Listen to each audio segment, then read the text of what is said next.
আসসালামু আলাইকুম and hello everyone, কেমন আছো তোমরা সবাই? তোমাদের সবাইকে স্বাগতম আমার আজকের আরও একটা নতুন ভিডিওতে। কাশফুলের সিজনে এবার কাশফুলে যাওয়া হয়নি, তাই শীতের শুরুতেই চলে গিয়েছিলাম কাশফুলে। না, কাশফুল দেখার প্ল্যান করে কিন্তু বাসা থেকে বের হইনি, বেরিয়েছিলাম ছেলের জন্য। তার সামনে এক্সাম আর সে পড়াশোনার চাপে খুব বেশি এক্সস্টেড, তো তাকে একটু রিফ্রেশ করানোর জন্যই আজকে বের হব। তো এই জন্য তো হচ্ছে একটা কালো ড্রেস পরে রেডি হয়ে গিয়েছি, আর রেডি হয়ে তো নিজেকে একটু দেখছিলাম। আর মাঝে মধ্যে নিজে একটু সাজুগুজু করার পর নিজেকে এত বেশি ভালো লাগে যে অন্য কারো কি ভিডিও করব, নিজেরই ভিডিও করতে থাকি। তেমন আজকে অনেক দিন পর আসলে একটু সাজুগুজু করেছি, তো তাই নিজেরই ভিডিও নিচ্ছিলাম বেশি আর কি। তো এই তো রেডি হয়ে এখন বের হয়ে যাচ্ছি। আর যাওয়ার আগে ঘর বাড়ি সব কিছু ভালো মতো লক করে বের হয়ে গিয়েছি। আসলে আমার দিনের বেলায় বের হতে হলে অনেক বেশি স্ট্রাগল করতে হয়, কারণ সংসারের সব কাজ সামলিয়ে তারপর আমাকে বের হতে হয়। তো দিনের বেলা বের হওয়াটা অনেক বেশি টাফ হয়ে যায় আমার জন্য। কিন্তু আজকে একদম সকাল সকাল মানে এই তো ঘুম থেকে উঠে সব কাজ তাড়াতাড়ি করে একদম রোদ থাকতে থাকতে বের হয়েছি, মানে 3টার দিকে বের হতে পেরেছি আর কি দিনের বেলায়, যেটা আমার জন্য খুব বেশি অসম্ভব একটা ব্যাপার। কারণ অনেক চেষ্টা করেও আমি দিনের বেলা বের হতেই পারি না, কিন্তু তো আজকে বের হয়েছি। আর বের হয়ে এই ঝলমলে রোদ দেখে মনটা অনেক বেশি ভালো হয়ে গিয়েছে, কারণ এত ঝলমলে রোদে ওই যে বললাম আমার বাসা থেকে বের হওয়াই হয় না। তো এই তো বাসা থেকে বের হয়েই পড়ে গিয়েছি ঢাকা শহরের এই বিশাল জ্যামে প্রায় আধা ঘন্টারও বেশি আটকা পড়েছিলাম। তার মধ্যে এই রোদটা ছিল একদম আমার মুখের ওপর। তারপরেও এই সানটাকে আমি খুব বেশি এনজয় করছিলাম আর কি।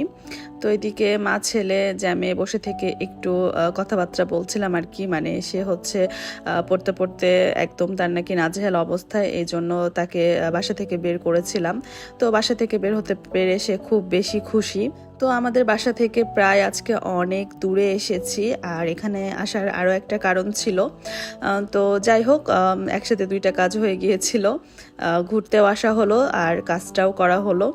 তো এখানে এসে দেখি যে অনেক বেশি ধুলা ছিল, মানে জায়গাটা আসলে আমাদের বাসা থেকে বেশ অনেকখানি দূরে। তো প্রায় একটা গ্রামাঞ্চলের মতো ভাব পাওয়া যাচ্ছিল আর কি। তো এখানে এসে আমার হাজব্যান্ড তার কাজ করছিল, আর এদিকে আমি আর আমার ছেলে আমরা ঘুরে বেড়াচ্ছিলাম, মানে পুরো জায়গাটা দেখছিলাম আর কি। আর ওই যে বললাম মাথার উপর সূর্যটা, অনেক দিন পর আসলে একদম ডিরেক্ট মাথার উপর সূর্যটাকে পেয়ে অনেক বেশি ভালো লাগছিল আমার। মাঝে মধ্যে আসলে জীবনটা এমন দিকে নিয়ে যাই, চাইলেও মনের ইচ্ছে মতো কিছুই করা হয় না আসলে।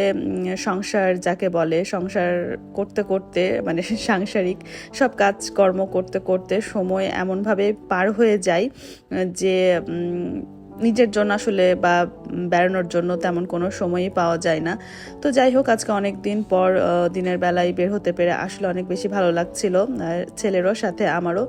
তো এদিকে আমি তো হচ্ছে আমার ছেলেকে দিয়ে খুব সুন্দর করে ভিডিও করাই নিচ্ছিলাম, আর সে খুব বিরক্ত হচ্ছিল। কিন্তু তার একটা কন্ডিশন ছিল যে সে হচ্ছে আমাকে যদি ভিডিও করে দেয় ভালো মতো, তাহলে নাকি আমি তাকে পড়াশোনায় একটু ছাড় দিব আর কি। তো আমি এই সুযোগ কাজে লাগে আমি বললাম যে ঠিক আছে, আজকে তুমি আমাকে খুব ভালো করে সুন্দর করে ভিডিও করে দাও, তাহলে হচ্ছে তোমাকে একটু পড়াশোনা থেকে ব্রেক দেওয়া হবে। তো এই কথা শুনে সে খুব মনোযোগ দিয়ে সুন্দর করে আমার ভিডিও করে দিচ্ছিল। এইদিকে মা ছেলে অনেক বেশি খুনসুটি করছিলাম, আর এরই ফাঁকে ছেলে কাশফুল দেখে ওইদিকে চলে গিয়েছিল। তো আমিও কাশফুল দেখতে পেলাম অনেক দিন পর। তো এদিকে কাশফুলগুলো প্রায় শুকিয়ে গিয়েছিল, তো কিছু কিছু জায়গায় কাশফুল ছিল, তো সেগুলো দেখেই মনের শখ মিটিয়ে নিয়েছিলাম। কারণ ওই যে কাশফুলের সময় আসলে কাশফুলে যেতে পারিনি এবার, মানে এই সিজনে। তো যাই হোক, শেষের দিকে হলেও আল্লাহ মনের ইচ্ছাটা পূরণ করেছে, কাশফুল দেখতে পেয়েছি। এই জায়গাটাতে অনেক বেশি কাশফুল ছিল, মানে কাশফুলের সিজনে, কিন্তু এখন তো সিজন না, আর শীত শুরু হয়ে গিয়েছে। ওই যে পিছে ওইগুলো কাশফুল, মানে কাশফুলগুলো সব মরে গিয়েছিল, মানে মরে এরকম ব্রাউন কালার তুলার মতো লাগছিল, এগুলো সব কাশফুল ছিল। প্রতি বছর ট্রেন্ডে গা ভাসিয়ে আমিও কাশফুলে চলে আসি শাড়ি পরে, কিন্তু এইবার সামহাও আমার কাশফুলে আসাও হয়নি আর শাড়িটাও পরা হয়নি। কিন্তু এই জায়গায় কাশফুল আছে জানলে আমি অবশ্যই শাড়ি পরে আসতাম। আমি তো ভেবেছি যে এই জায়গা জাস্ট নর্মাল হচ্ছে একটা জায়গা হবে, তেমন কিছুই থাকবে না, কিন্তু এখানে এসে দেখি যে না, জায়গা এখানে অনেক সুন্দর সুন্দর ফুল, তারপর হচ্ছে কাশফুল সবই ছিল। তো আগে জানলে আসলে অবশ্যই শাড়ি পরে আসতাম।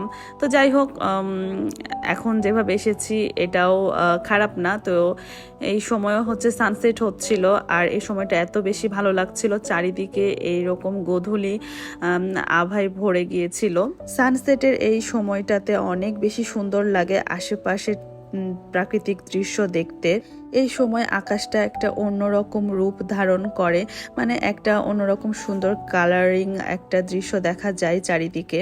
একদিকে তো সানসেট হচ্ছে, আরেকদিকে আমি এই যে কাশফুল নিয়ে নিজের ইচ্ছা পূরণ করছিলাম, মানে একটু এই যে ছবি ভিডিও করে নিচ্ছিলাম। এবারের আমার ছবি আর ভিডিও পার্টনার হলো আমার ছেলে। তো তাকে হচ্ছে আমি ছবি তোলা শিখাচ্ছিলাম, ভিডিও করা শিখাচ্ছিলাম। তার এই ছবি তোলা ভিডিও করা নিয়ে খুব অ্যালার্জি, সে নিজেও ছবি তুলতে চায় না এবং অন্যকেও ছবি তুলে দিতে চায় না। তো তাকে একটু আজকে কনভিন্স করে আমি সুন্দর সুন্দর ছবি ভিডিও তুলে নিয়েছি। আর ওই যে পিছে সানসেট হচ্ছে, এই দৃশ্যটা এত বেশি মনোমুগ্ধকর ছিল। তো সেদিন অনেক একটা সুন্দর সময় কাটিয়েছিলাম, প্রায় অনেক দিন পর।